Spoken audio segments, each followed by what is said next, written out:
Mandibulise kuni bathandi bezemidlalo eMzantsi Afrika, ingakumbi kuni balandeli bebhola elikhulu ke laseMzantsi Afrika.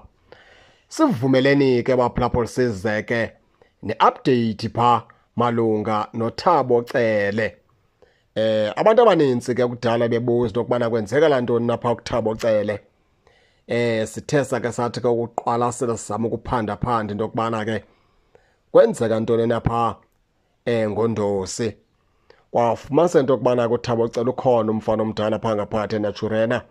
Umfana omdala uphilile usisiqabavu kabi kwahlaba.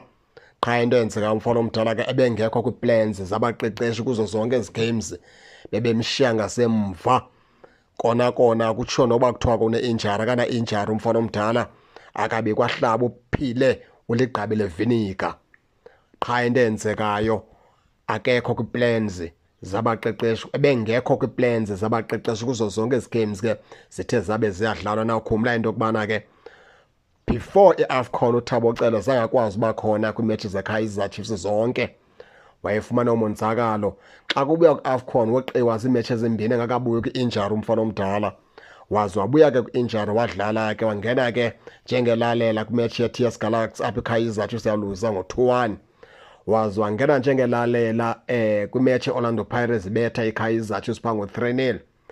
Emveni koko kangaphinda abonakale kuThabo Cele kuzo zonke ii-games ke zeKaizer Chiefs, enganzakalanga, engalimalanga, engena-injury umfana omdala. Bathi ke abanolwazi ke baphulaphuli ngamahlebezi, laa nto kuthiwa ke ngamarhe, ngoba ke asikayibambi incakasana, asikaqiniseki ngayo incakasana le meko. Yiyo loo nto that is why sisithi ngamarhe, ngamahlebezi. Into yokubana ke kuthiwa ke ekufikeni kwabo abaqeqeshi babini uMnumzana uCedric Kaze kunye noBen Yusuf kuthiwa ke babe nengxaki noThabo Cele, zange babone ngasonye. uThabo Cele ke naye umfana omdala ke ngezakhe yakhe experience ezama ubonisa phaa naphaa ecaba kabaqeqeshi, sange bayithande loo nto. KwaFrance bakunengquzulwane phakathi kwaThabo Cele kunye naba baqeqeshi babini ngamarhe, ngamahlebezi. Nathi ke esiwathe thuphe, asikaqiniseki incam, kodwa ke kuthiwa kukhona ungaboni ngasonye phakathi kwakhe naba baqeqeshi babini beqela ke leKaizer Chiefs uThabo Cele. Kukhokhelele ekubeni ke abe noThabo Cele kule udlala ngohlobo adlala ngayo, ngoba nawukhumbula uqaphela into yokubana ke emveni kobana kuthe kwahamba uNabi, uThabo Cele akasadlali kakuhle, akasaphefumi ngale ndlela ziwa ngayo noba sefakiwe egamini. Hayi ngulaa Thabo Cele wayelwelwa ngabalandeli beqela leKaizer Chiefs into yokubana ke makabuyele kuBafana Bafana. Ayisenguye lowa nje noba sengena ebaleni, uyambona nje umzimba wakhe ubuxoxa enye into, uyathetha umzimba wakhe uThabo Cele. Kusho ukuthi ke khona apho ke kukhundonakele khona. Kuthiwa ke amahlebezi akhona, amahlebezi amahle, ongathi ke likhona ungquzulwane elalike lakhona phakathi kwakhe naba baqeqeshi babini beqela leKaizer Chiefs.